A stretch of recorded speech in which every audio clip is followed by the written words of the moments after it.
Welcome to LOA Today. I'm Walt Thiessen. With me today, relationship life coach Cindy Chavez.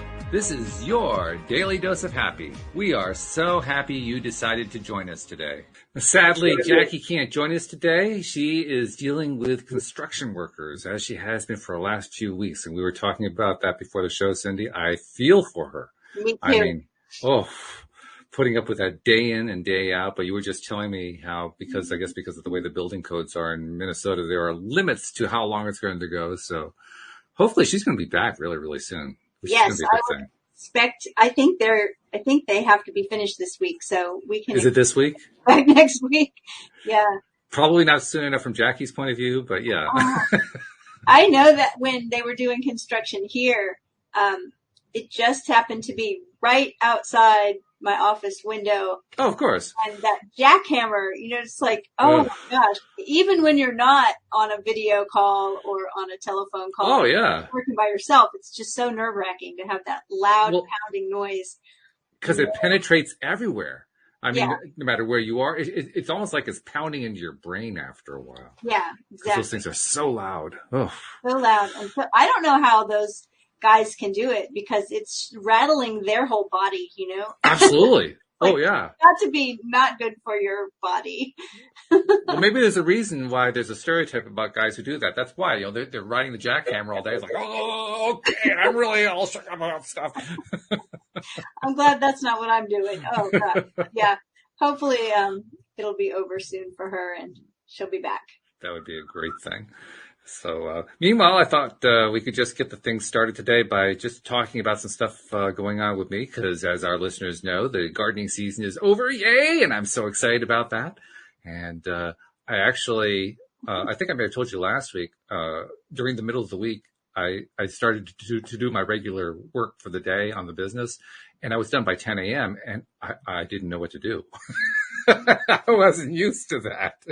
Well, it's been a few days. It is. But it's also been a few days, and now, okay, I'm more used to it now. But boy, oh boy, did I jump quickly into a new project.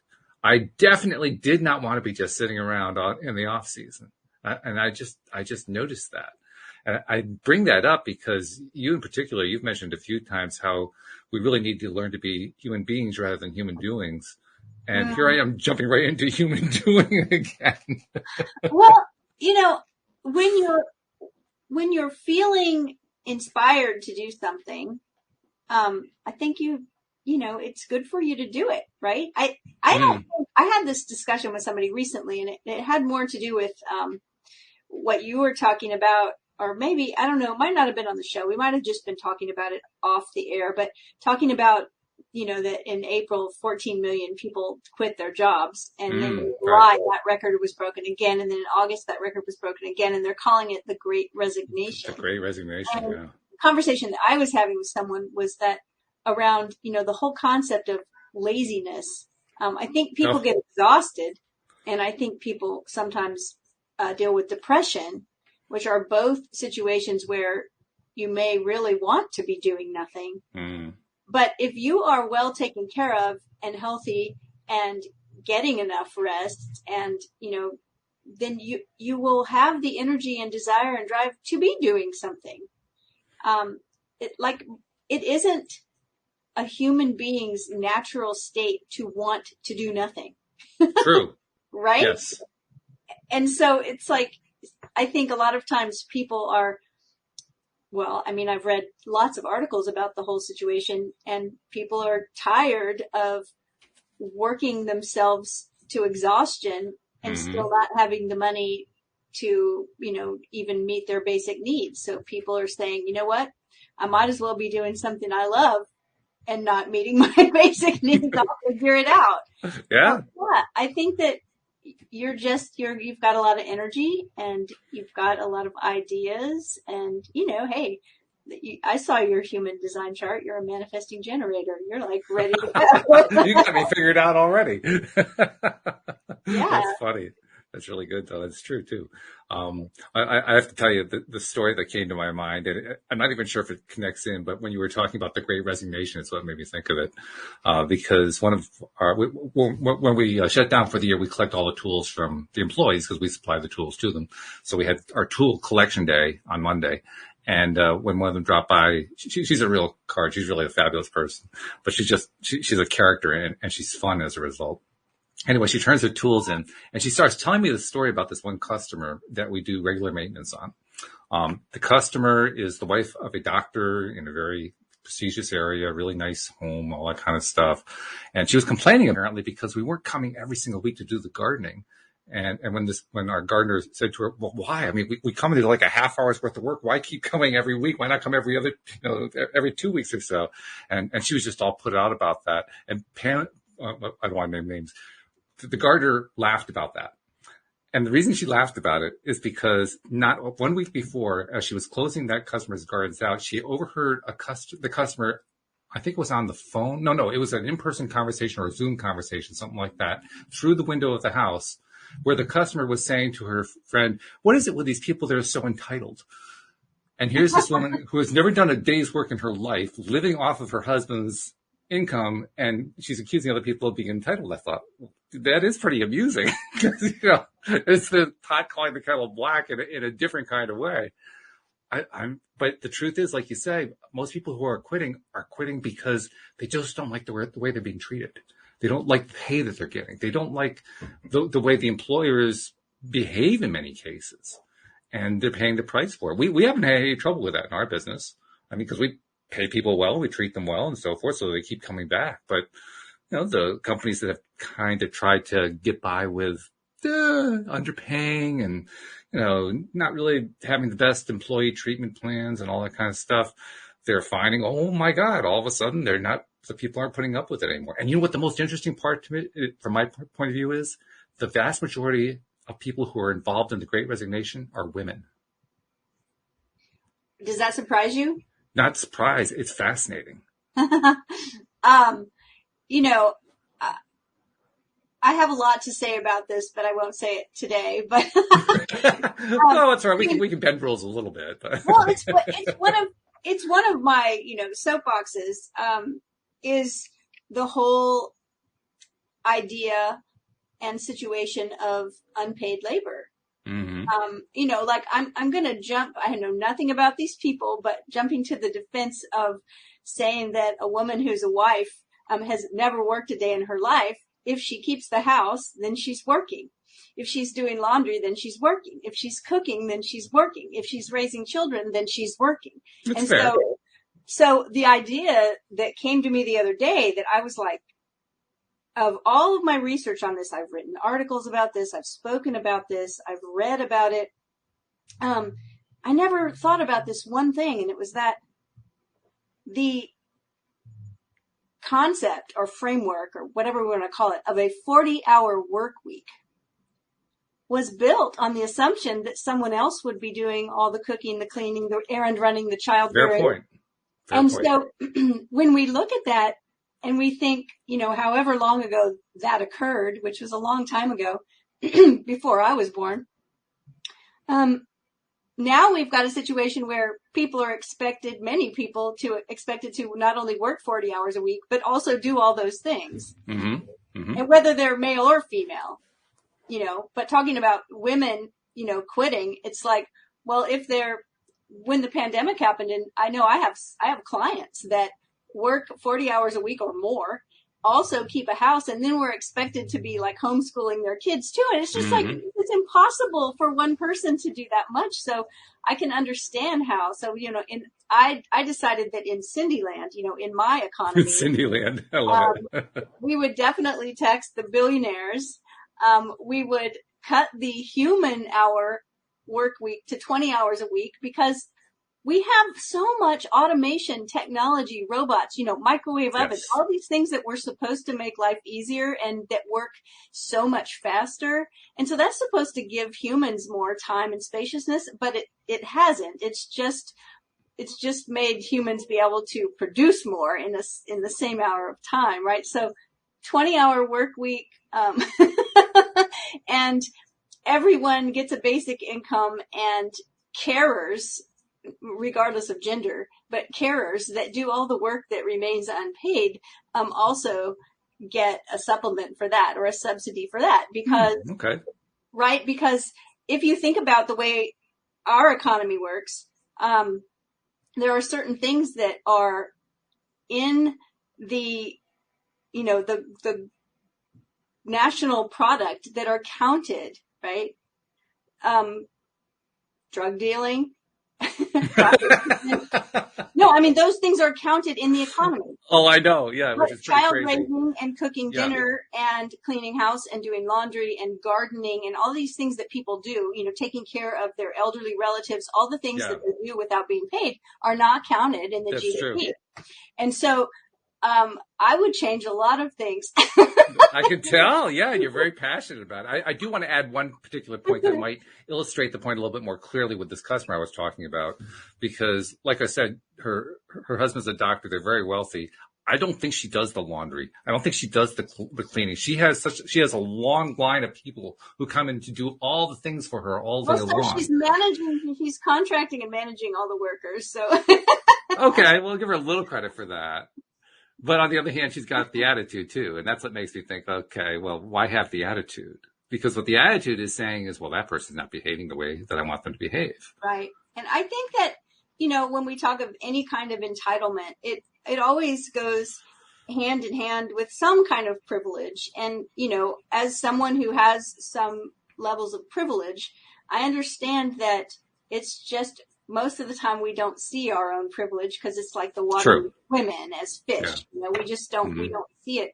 And I think it's good that people are talking about it and that people are trying to see, what they haven't seen before. And I think that all of this is going to, not going to, I think it already is leading to some big shifts, after you. Oh, no doubt.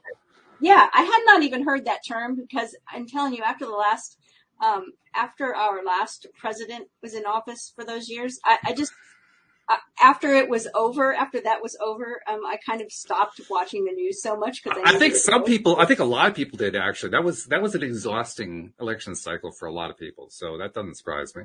And, well, it was sort of like, whether, wherever you stand politically, I think it was the busiest 4 years as far as things happening and things that felt important and things that felt like you had to know about them or else, I don't know what. It's like things won't stop if I stop watching the news. But I think a lot of us were sort of on the edge of our seat every day wondering what's happening today. And after that, well, especially when it finishes up with a pandemic, just to kind of top things off, gosh. Yeah. So after that term, right, I was like, and I noticed that I just wasn't checking as much. And so when you said, oh yeah, they're calling it, the Great Resignation, I knew that a lot of people, without even watching the news, just from, and I've been locked down pretty tight since the beginning of the pandemic. So, but just with the little bit that I do go out, and sometimes it's just, I'll go on an errand with my husband just to get out and be in the car, right? Because I work from a home office, so I don't have to go anywhere if I don't want to. But I was just noticing signs, help wanted signs. Yes. Out in front of restaurants and on marquees and at the grocery store. And everywhere. And so I was like, what's going on here? And then, I started kind of looking at some of the articles, and that's when I got that number just this week. Because you had mentioned that term to me, and I just searched for it and said, what comes up? And it was like, millions, tens of millions. Oh, yeah. It's like, yeah. I mean, when you say it's 3%, because it's about 3% of the workforce that have basically quit over the last year, I think it was, which doesn't sound like a whole lot. But when you say 7. Okay, well, maybe the number has changed. I haven't looked at it in a while. I know what it was. It was maybe that's true. 3% of the workforce, and I think it was 7% of like the service industry. That would make sense. Yes. Hotels, restaurants. Yeah. Yeah. Okay. So, but even there, even 7 doesn't sound all that big until you realize that the workforce is something on the order of, what is it, 100 million people or something like that? I mean, it's a huge number of people. You look at it that way, it's like, oh, yeah, those are fairly significant numbers going on there. Yeah, and I think, and to bring the conversation back to where we started, it's like I heard someone saying, well, people don't want to work, right? And I was like, no, that's not it. True. It's so not true. People don't want to be underpaid, overworked, and mistreated. That's what Yeah. they don't want. But regardless, look at a little child. We have these sayings that we say about children when they start to walk and even start to crawl. Like all of a sudden, oh my gosh, for the parents that are caretaking, right? Oh no, the baby's crawling, because that means that you're never going to get a break now. Because why? Because energetically, we are made to want to go and explore and do things and build things and create things. So yeah, we don't want to lay around and do nothing unless we're exhausted and depleted and depressed. Good word. Yeah, depleted. I especially like depressed. Sure. Yeah, that I think we're familiar with that one. But depleted, we don't really touch on that one a lot, and that does happen a lot. I think a lot of people can become depleted. I think that's the word, right? You think that's the one? Okay, so just a thing that comes into my mind from the human design aspect is that 70% of people are generators. Mm-hmm.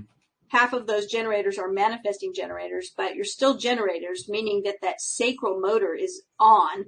And one of the things they say for generators is that you really need to go to bed tired. So to sleep well, you need to expend that energy.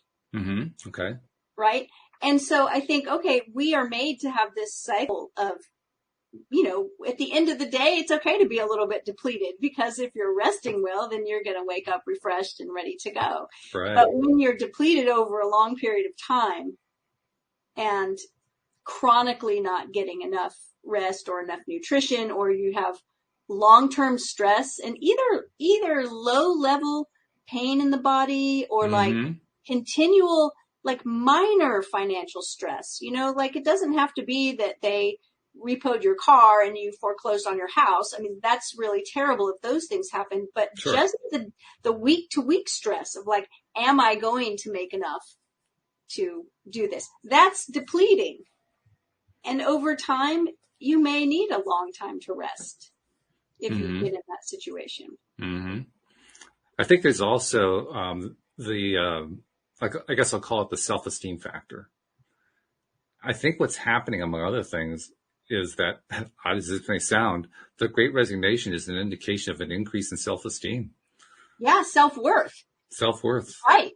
Because we and this is something that shows up in the human design chart, so I talk about it a lot with clients, but this idea that we have attached our sense of worth and self-worth to doing.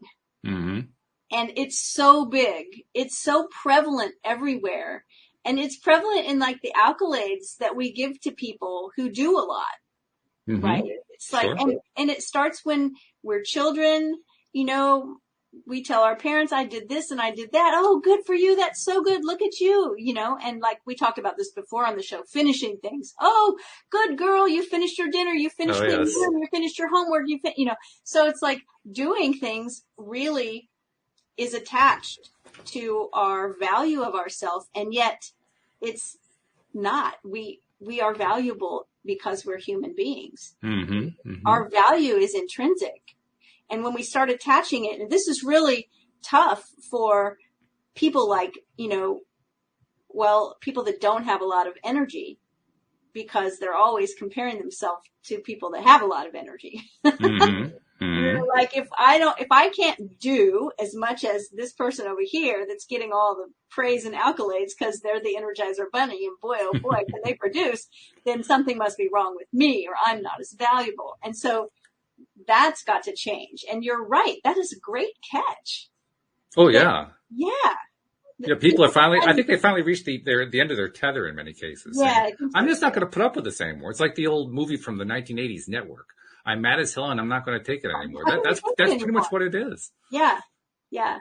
I noticed that happens, it's kind of like that pendulum swing, but we get to that point where we've talked about the Abraham Hicks emotional scale. Mm-hmm. I've talked about the, Bruce Schneider's energy leadership energy scale, and how they're right. They go right hand in hand. There's no, animosity between them. They connect, but it's that victim energy at the very bottom, which I'm not sure what's at the very bottom of the Abraham Hicks emotional. Depression. Okay. So it's same, it's right there. It's at the bottom. Apathy. And that again, that's interesting because that points to that sort of place where legitimately we don't want to do anything. Mm-hmm. Apathy, we're apathetic. We don't have a motivation or an inspiration or a drive to do anything. And depression shows up like that. Yes. Right? And when you finally have had enough of that, sometimes is where you hit the next level of energy or the next step on the emotional ladder. And that's, I'm mad as hell and I'm not going to take it anymore. That's the conflict energy of like, okay, I can't stay down here anymore. I've got to do something about this. And you're right. That's probably collectively where I think so. People are. Yeah. And add on what happened during the pandemic, because you mentioned 7% service workers. There are a lot of people in that industry, but a large chunk of them are restaurant workers. Mm-hmm. Also people who were considered to be essential workers in many cases during the height of the pandemic. Right. Gas stations, grocery stores, restaurants, mm-hmm. and all of the people who are driving, the people who are delivering groceries, right, delivering food, and the Uber drivers and Lyft drivers and all those taxi drivers, all those people that are essential. And I think that's the thing, is that suddenly they realized, and everyone else realized, that they're essential. Which was, I think, part of why they have that increased self-love, self-esteem, because they kept being told, thank you, thank you, thank you. We appreciate you. And the message got through. How about that? The message got through. They say, okay, well, we're not going to settle for peanuts anymore. Yeah, I think it has to happen. Oh, definitely. Yeah, it had to give. And I don't think there's any way to avoid it. Probably not comfortable, right? But I mean, big changes never are. And well, it's only going to be uncomfortable for somebody who thinks that they deserve to be able to pay people bottom dollar. See, there's a mindset, and you know this. You're a business owner. I'm a business owner. We know what that's like. Yeah. When you have the mindset of wanting to pay only bottom dollar, you have a mindset of poverty.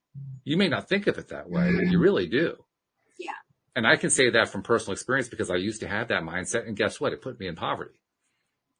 And there's a direct connection there, and I know that connection. It took a few years for it to happen, but it happened. It isn't until you start demonstrating your value for the people that you're hiring that your own value increases. Yes. One leads to the other. Yes. No, that's absolutely true. And so that's why I think this is so important for this to happen. And, who is going to lose out? I don't think anybody. I don't think so either. I think everybody wins here. Right. I think it's a win-win. Yeah. So I'm happy to see it happen. And, I know a lot of people that work in that industry, mm-hmm. and they're some of the hardest working people, if not hardest working people that I know. Mm-hmm. They are not lazy. They are not, it's not, nobody wants to work. It's like they're just not. They work so hard. And, be great to see everything shift to where they were being compensated for their hard work. And we will see it. I mentioned restaurants. Restaurants is one of the first places where we are going to see it. Restaurant prices are going to go up. That is mm-hmm. just going to happen. It's okay. This is not the end of the world. This is a good thing. Well, it's interesting. When I went to Europe, I think travel is really important. I wish I could travel much, much more. I wish I have been able to, even, in the past. I wish I had a lot more different places under my belt, different places mm-hmm. to experience. Because when we see how things are in other places, it opens up our mind. It expands what we know is possible. And when I was in Europe, growing up here and living my entire life in the United States, restaurant workers are paid like nothing. And they live on tips. Mm-hmm. And many people have the attitude of, well, too bad for them if this, I shouldn't have to pay these employees. They're not my employees. And so they are terrible tippers. Mm-hmm. And I've heard people say that, well, then their boss should pay them more, whatever. It's not on me to pay them. And when you go to Europe, the restaurant workers there they all get paid an actual wage. They don't. They do. And if you tip them a coin, and it's like it's like a happy, shiny thank you. You were so great. It's a compliment. It's just giving them a compliment. It is not subsidizing their wages, right? Right. And so things can be different and actually work. They can, yeah. And I think they will be. I don't think there's any way to avoid that. And I think it's a good thing. That's, just the way stuff evolves. The other thought that comes to my mind is the people who do work in this country where tips are a significant portion of their income. From me anyway, they're getting the benefit because what happened during the height of the pandemic really kind of made me rethink the way I tip. My tips used to be in the range of maybe 15, 18%, something like that, sometimes 20. I now routinely tip 25%, and I'm thinking about going to 30. Just because I realize, they really do rely on their tips. That's a major part of their income. I just hadn't thought about it before. I hadn't given it any consideration. Having family members and also kids in the restaurant industry, both of my kids are in the restaurant industry. So, I've thought about that for a long time. And one of the things that I always think about is, especially if it's just me, or if I was going out to eat with someone and I was just paying for my part of the bill, right? Like, typically speaking, the difference between, a 15% tip and a 25% tip is a few dollars. Yeah, it's not a huge amount. It's true. $50, right. It's like maybe $5 if I'm somewhere amazing. So it's like, for me, I always thought that, these extra $2, I will never miss them. But if everyone did this for this server, they would have a really good day, right? It might change their life if everyone started doing this. So I always encourage people to really be a big tipper because it's just going to come back to you.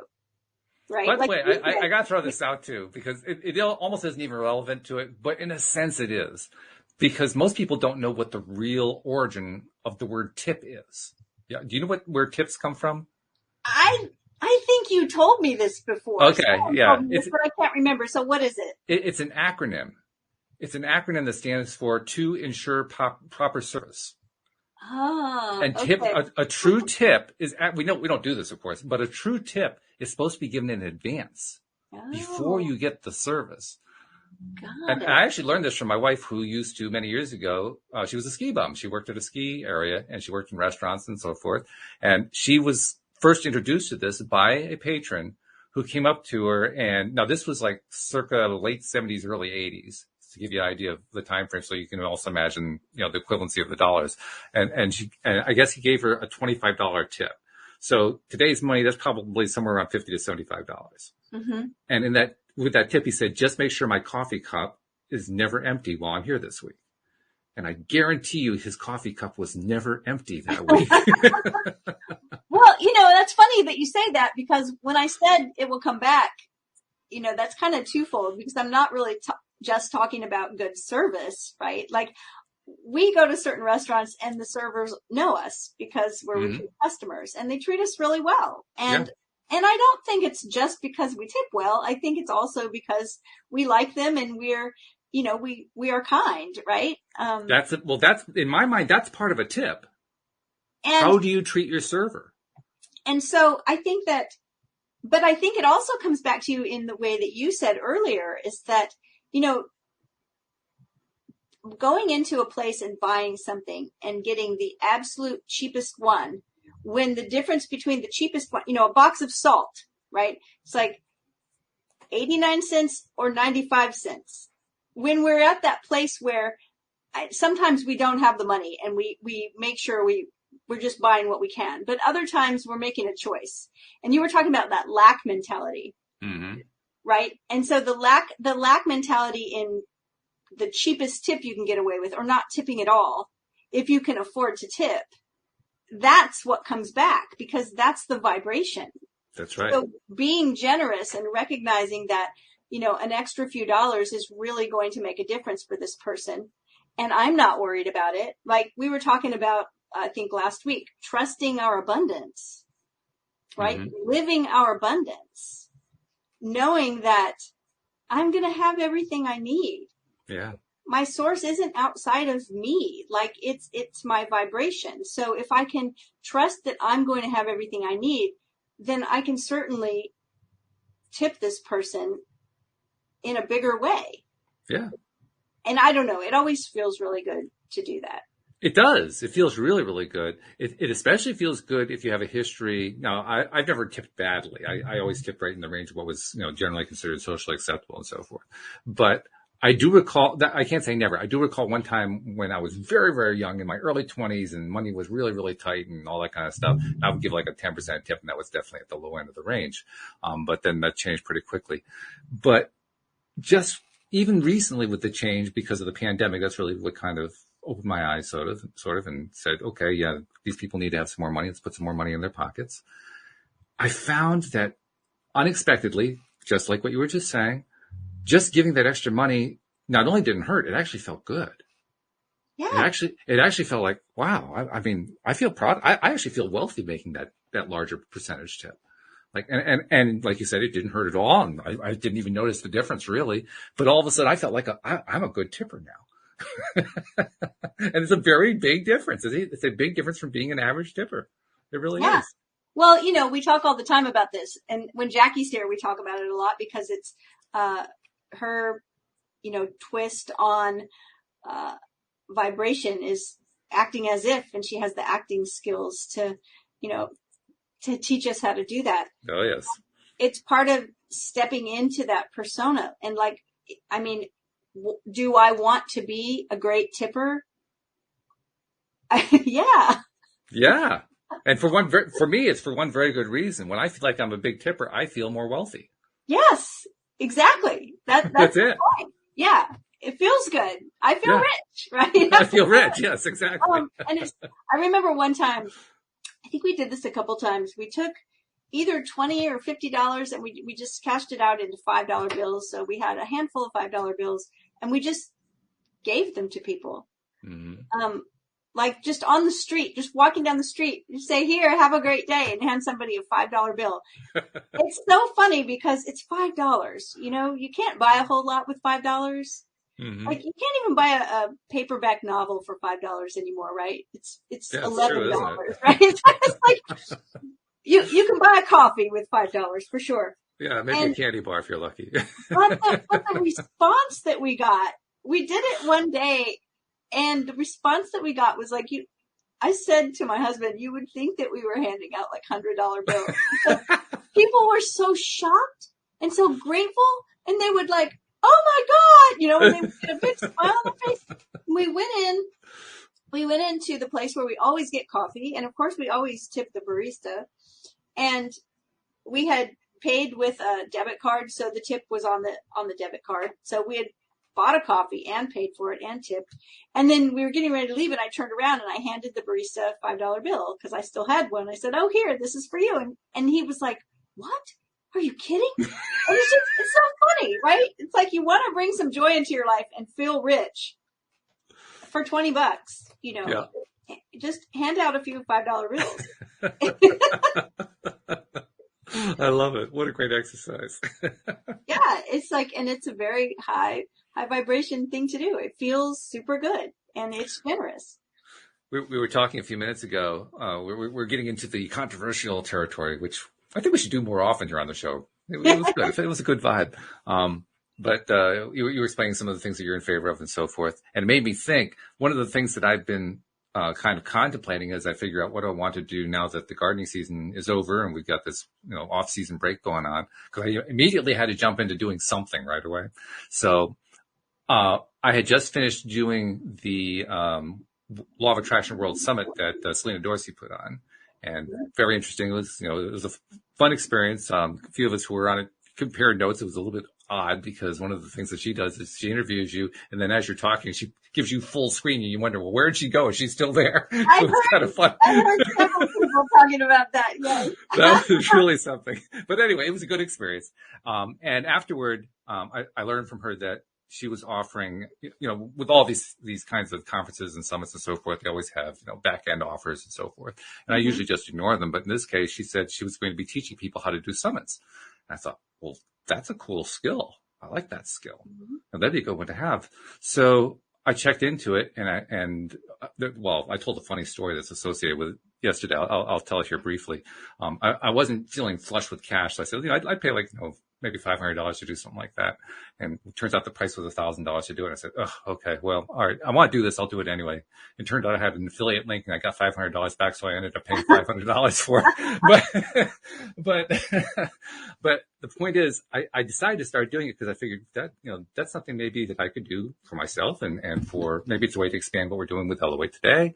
Because I've always wanted to find a way to help people who wanted to learn the wealth side of abundance to start applying it in their lives, to start taking that inspired action that we talk about. And I just keep thinking, is there some way that I can introduce people to like easy ways that they can go into a little business to get something started and get a feel for the flow of it and so forth? Because I think a lot of it is more just, the fear of getting in and do I have the skills for it and can I afford the money and, blah, blah, blah, blah, blah. There's the whole list of fears that we get in the way. So I just often think about what can I do to help get people who are kind of on the edge there over the edge. So I figured, well, maybe I could start doing summits. Maybe that might be a way to draw people in and kind of, bring in speakers who could show them, here's how you get a business started and all this kind of thing. So I started doing her course, and her course is really very, very good. It's very hands-on. It's not like a video course. Well, I mean, it is a video course in the sense there's videos to watch, but you also have group coaching with her. So you can ask her questions anytime you want to and so forth. So it's really good. But as I'm doing it, I'm realizing a few things. First, I'm realizing the value, something I already knew, but I think you experience it anew each time, realizing the value of having someone to talk to when you're learning something new. Mm-hmm. It's a really, really big deal. And the reason I mentioned that in the context of what I'm talking about here is I think it's also true for somebody who is kind of trying to figure out how to get over the edge of, let's try to do a business. Let's try to get something started. You really need to have somebody to talk to. Mm-hmm. Because having that somebody to talk to is probably more valuable than any book you can read, any course you can take. Because they're the so-called stupid questions that you need to ask. You just have to ask them, and you have to ask them of somebody who knows what they're talking about. Yeah. So, I mean, I think it sounds like part of what you're talking about is having a mentor. It's a mentor, right? That's exactly what that is. Or a coach. I mean, just being able, like, one of the things I learned to do when I was training to be a coach was brainstorming. Mm-hmm. And that sounds like, what? You learned how to do that? But it's like brainstorming with someone, which is different than coaching, but it's really valuable. And, we can't do that. Sometimes we can't do it as well by ourselves because to be able to bounce ideas off someone and have those questions answered. You're right. I mean, it's a valuable thing to be able to have a mentor, have someone that knows the answers to your questions, whether they seem stupid to you or not. There aren't any stupid questions. Right? No, not really. No. Yeah. But they feel like it does because, well, I don't want to have to ask the question. It'll look stupid if I do. Well, every time I've been in a group and I've had some question and didn't want to answer it because I thought it kind of felt stupid and went ahead and answered it, someone has thanked me after. Thank you for asking that. I was wondering that too, right? Yeah, right. So after that happened a few times, now if I have a question, I just go ahead and ask whatever. Yeah, I've gotten mostly to that point. I find I still hold back a little bit sometimes, but I'm not quite sure. I mean, this may be rationalizing. I don't know. I'm not sure if it's because I'm holding back because I'm not really feeling comfortable about asking the question or because I just want to hear what the whole thing is that the person has to say before I ask anything. That may be just a rationalization. I'm not sure. But sometimes your question gets answered without you having to ask. Well, that's true. And that's the advantage of the group approach.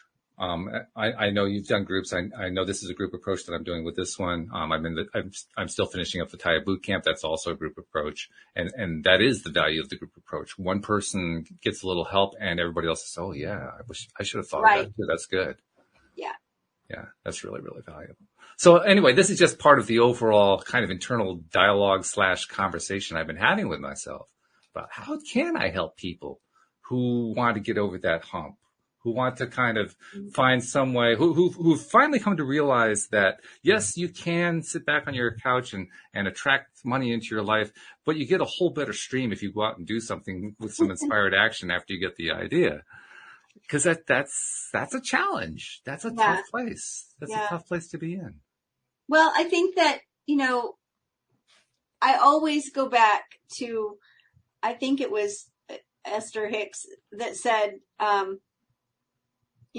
if you are focused enough, you probably can go to McDonald's and manifest a 5-course meal. But it's just easier to go to the 5-star restaurant, right? and just pay for it, right? Exactly. And that's the thing, is that I think we actually sometimes waste a lot of time and energy trying to get things to quote, quote, manifest, when we could just, take some action and let it unfold. Yep. Mm-hmm. Like there's a difference.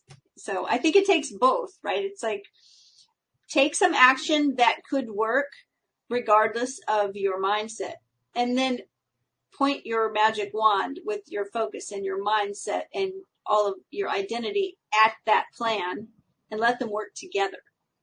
Yes, exactly. I think that's a great way to describe it, because ultimately it really isn't all that much fun. I mean, yeah, it's kind of fun. It's a kind of a good party trick. It's kind of a good conversation icebreaker kind of thing to say, well, I manifested $500 out of thin air. Sure. Yeah. But all day, every day, that gets old really fast. Like you said, we don't come onto this earth to sit on couches all day long. We can't really. We don't come here to be, discouraged and broke and, depleted either. That's right. Yeah. So it's putting some things into action to where you're using your energy in a way that benefits you and everyone else. I mean, that's my thing is if I look at my human design chart, my life purpose is caring and nurturing other people. Mm-hmm. And what's interesting is that it has to be done from a place of me being fully cared for and nurtured first. And I didn't know that for the first half of my life. So I depleted myself caring for everyone else. Ah, okay. Yes. Right. Which ended up just making me feel resentful. Right. Yeah. But when I recognize that if I care for myself and make sure that I'm getting cared for well, then I have what I need to care for other people. So whatever I'm doing, I'm like right there with you. I've been brainstorming this too. It's like, I want the things I do to be helpful for other people. Yeah. Right. And not at the expense of my energy or my well-being. Right. But I want it to be a win-win. Like that's really important to me. So I think that more and more people are feeling this too. And as we're going forward with this, with everything shifting in our world, we're pointing our attention and our focus and our awareness really to be open to opportunities. Like, with my human design being a projector, I'm supposed to wait for an invitation. So I told Jackie the other day, I'm going to just speak it out and say it. Like, I want some cool invitations. I want some invitations to do some cool things, right? Okay. I'll take advantage of this then, because I'm not sure. I'm kind of hesitantly planning in a vague sense where I could do my first summit through this course I'm doing. So I'm going to invite you right now. Would you be a speaker at my first summit? Yes. So there we go. Now, see, the other part of my design that I'm supposed to do is I'm actually supposed to say to you, let me sleep on that. Let me sleep on that, right?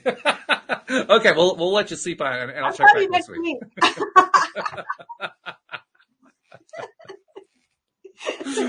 Marks me down as a yes. Check.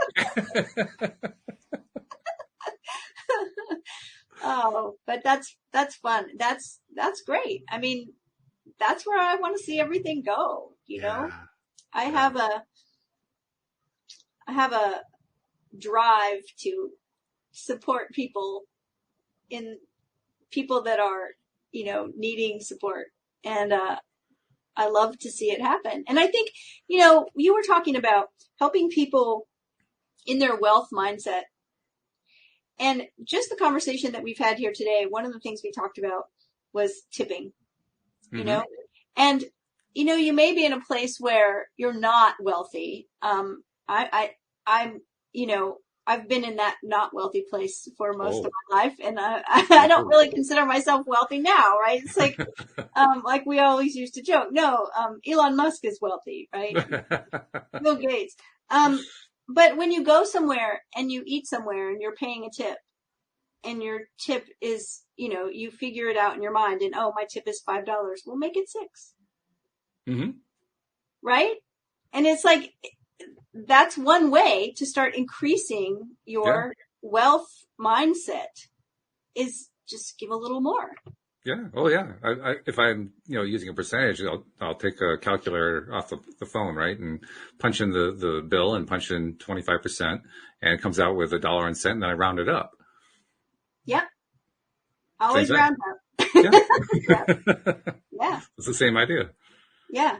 So, I mean, there are little things that you can do now. You know, that's one of the things that I think most of us coaches, anyway, I hope, try to do with clients, is figure out how you can start today. And not, you know, later when you have more. Like, we always feel like that. Like, people feel like that about all kinds of things. Look at people say, well, they're not going to have children until, you know, until all their ducks are in a row, so to speak, or they're not going to do this or that, and they're not going to start, you know, giving more until they, you know, have more. But what can you do to start right now? Yeah, even if I know that particular feeling of not feeling like you have enough to give to somebody else. I know that feeling really well. Yeah. And it's a rough feeling. I didn't climb out of that one by instantly starting to go give to people, because that just wouldn't have worked with me. I got there eventually. And the way I got there was by working in other ways on how can I make myself feel better. I mean, you gave me one of the best clues, and you've told the story a number of times about how you did the I feel rich thing.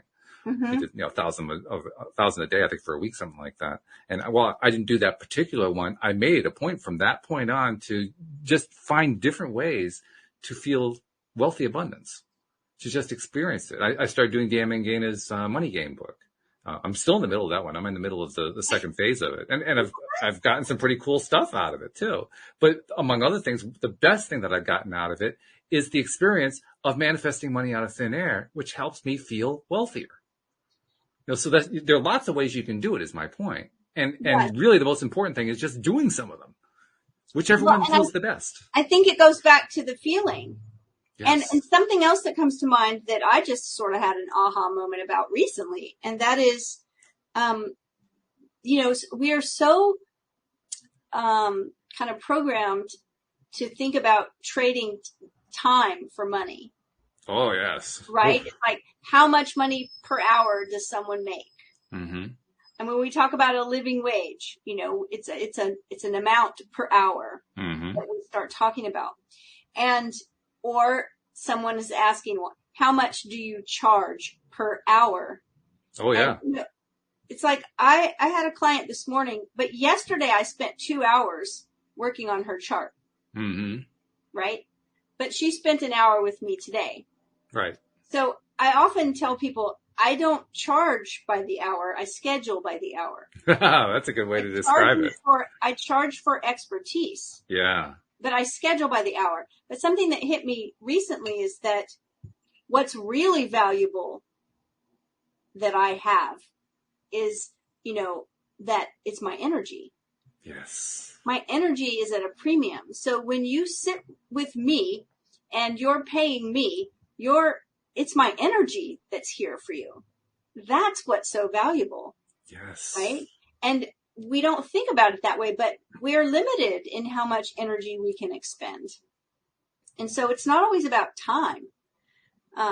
It's sometimes. Wouldn't that be, there's a great way to start the push that we've been both talking about, giving that person the push to kind of go over the edge and you know, do something that they wouldn't normally have done because they know it would help make them more financially abundant. And that is to simply start thinking about what is their energy worth. Yes. What's their time is worth? What's their energy worth? Right. And where are you putting it? Yeah. Like, if your energy was literally, gold, Right. where would you be putting it? Like, who do you Yes. give it to? That's like really kind of mind blowing. It was for me anyway. I don't know where that came from. I just had that thought one day and I was like, oh, I love it. I think it's fabulous. It's energy. It's about energy. That's right. Well, and what is it we say about money? Money is a form of energy. So it totally makes sense. Especially now. Especially now. It's like just digital. It's just, is it anything, right?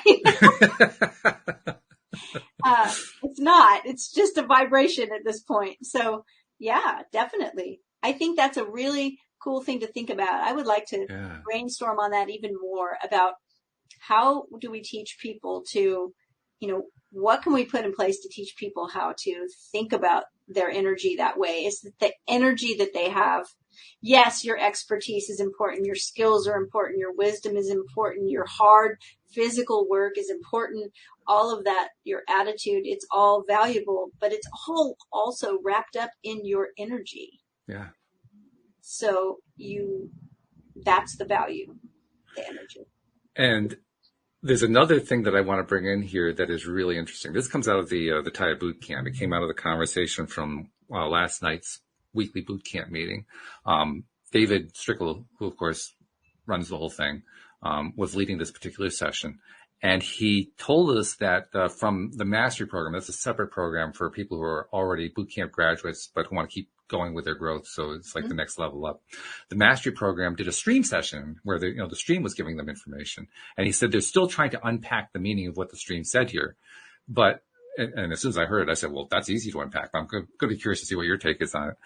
The stream said there's something that is a higher vibration than love. The thing that is a higher vibration than love is, what was the exact wording? I want to make sure I get the wording right. It's not actual. What is it? It was, it meant genuine. I can't remember what the exact word was. I'll use genuine. Genuine appreciation. Genuine appreciation is a higher vibration than love. And I instantly got why they said that. It made total sense to me. I'm curious to know if you get this too. Because what does the word appreciation mean? To appreciate is to raise value in your mind. Yeah. When we say that something we own has appreciated, we mean it's worth more now. Exactly. And true appreciation, authentic, that was the word they used. Authentic appreciation. Yeah. Authentic appreciation, in my mind, is appreciation that never stops increasing. Wow, that's really profound. So, of course, at some point, it's going to exceed the vibration of love. Love is pretty much a set vibrational level. Well, I love this idea, though. I love this. I love this conversation that if we are genuinely, authentically, sincerely appreciating ourselves, right, then our value is increasing. That's right. Because we're appreciating. When we appreciate someone else, our value and their value are increasing because of the vibration of appreciation, because that's what appreciation means. So if we start increasing the value, then, it's like you were talking about these workers that are like, I'm not going to take it anymore. I realize I'm worth so much more. Mm-hmm. I'm worth more than this. I'm worth more respect. I'm worth more money. I'm worth more, better working conditions. I'm worth more. Mm-hmm. So that it comes with, like you said, which was a brilliant catch, that was a result of them being appreciated by That's right. People. Exactly. Yeah. So this is wild. It is wild. It's exciting. Really great. Well, I know that one of the things that happens, and we talk about this so much, but when I work with a client and we really start pointing that magic wand, really start narrowing that focus on self-love, things change so much for them. Like things and that's why they start appreciating. Yes. Literally, they start becoming more valuable. That's and what happens when that appreciation happens is that your vibration changes and you begin to attract something different, something that mirrors your value. But it's always the value that you see in yourself. Yes, exactly. Right? As soon as you recognize it. And that's why I think that was such a big aha for me when I realized, especially as, in human design, a projector or an orchestrator, someone who has less energy because they don't have those motors. It was like, my energy is really valuable. It's at a premium. There's not a lot of it. And I had this great sense of appreciation for the energy that I could share, the energy that I could, put out there into the world. So I think we can do this with everyone, is recognize that when you appreciate someone else, it's all mirroring back to you. Exactly right. Because it's a vibration. It just bounces around. It's energy. So, I want to touch on one other thing too, in the few minutes we have left, because I think it's an important point. And even as I'm saying it, I'm seeing immediately how it can be turned around and turned into, oh my God, I have to be perfectionistic. And that's not what I'm meaning at all. So I want to preface it that way. But true appreciation never stops. That's the authentic appreciation they're talking about. The appreciation is constant. It's continuous. It's kind of like an acceleration. But we human beings, because we have limited attention spans, I mean, we have limits in our lives. We deal in a limited world. That's what we're experiencing. We appreciate to a point, and then we take our attention away because we're giving it to something else. And then later on, perhaps we give more appreciation. And so it's not a continuous appreciation, which is not a bad thing. I mean, appreciation is great no matter when you're doing it. But the reason I'm pointing it out is I'm saying there's lots of room to appreciate. So we don't have to just stop with appreciating once. We can keep going back to it. And we can keep going back to it again and again and again and again. And when you do that often enough, oh my God, like you said, the earth, the world, the universe just starts pouring all this stuff back to you. Just because you've been giving out so much appreciation. Well, that's why I think this is so cool that collectively, this was a collective thing. That's right. Right? So collectively, and that's really magnified, collectively, this segment of workers the essential workers began to be appreciated collectively by the collective. Exactly, yes. And so, we're all connected. We are all mirrors for one another. That energy never stops. Like it's kind of like if you stand on a mountain and shout a word out, the word, at some point you're not hearing it anymore, but it's still out there, right? The vibration is still going. Right. So appreciation, keeps going. And it's not about perfection. Perfection is not about anything being perfect. Perfection is about feeling safe. And if your value is intrinsic because you are a human being, then it's never going to rest on anything being perfect. I'm not perfect. No one's perfect. There's no perfection. Or like one of my mentors, Bruce Schneider, said, he wrote a book called Relax, You're Already Perfect. That's a nice way to look at it, right? Mm-hmm. You're in the right place at the right time, doing the right thing. It's not about getting perfect. It's about being who you are. It's about being authentic. and it's also about recognizing why it is so important to keep being appreciative. Because the more that we're appreciative, it truly is accumulative. It's almost like an acceleration. The more it's kind of like putting your foot on the gas, and if you keep holding it in the accelerated position, the car keeps going faster and faster and faster and faster and faster until finally it reaches the point where the impulse is matched by how much resistance there is, and it can't go any faster. But still, that acceleration, theoretically, is continuous forever. There's really the only thing that's going to stop it is going to be our resistances. So that's why it's so good to keep applying it. What's cool is that we've talked about this a lot, and for the most part, it is very hard to jump from the bottom of the emotional scale to the top. True. Right? Yeah.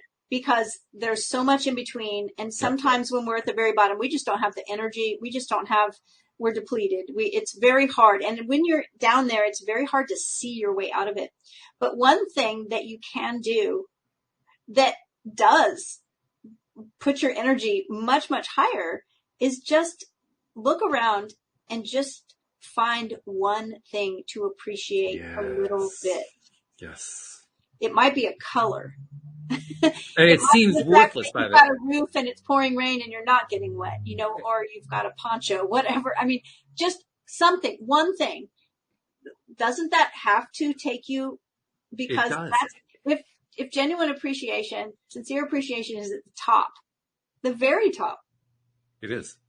then if you're at the very bottom, just doing that one thing, it has to move the needle. And it's so odd because when you're in that place, it feels like expressing one little piece of appreciation isn't going to do anything, and it's not even going to be real anyway because I'm not really feeling it. And it's not true. It's not true. Just do, even though it doesn't feel like it's going to do anything, if you just do it anyway, it actually feeds back to you. Yep. That's Which is awesome. really I'm wild. excited. I'm excited by this conversation. Me too. This has been great. I've been loving it. So the only bad part is that it had to come to an end because we're done with the hour, but I know. that's all right. We'll save some for next week, and we'll see what Jackie has to say about it. That'll be really fun. Yes. Anyway, thank you very much. Thank you to our podcast listeners everywhere. We will see you all next time here on LOA Today. Goodbye, everybody. Bye, everyone.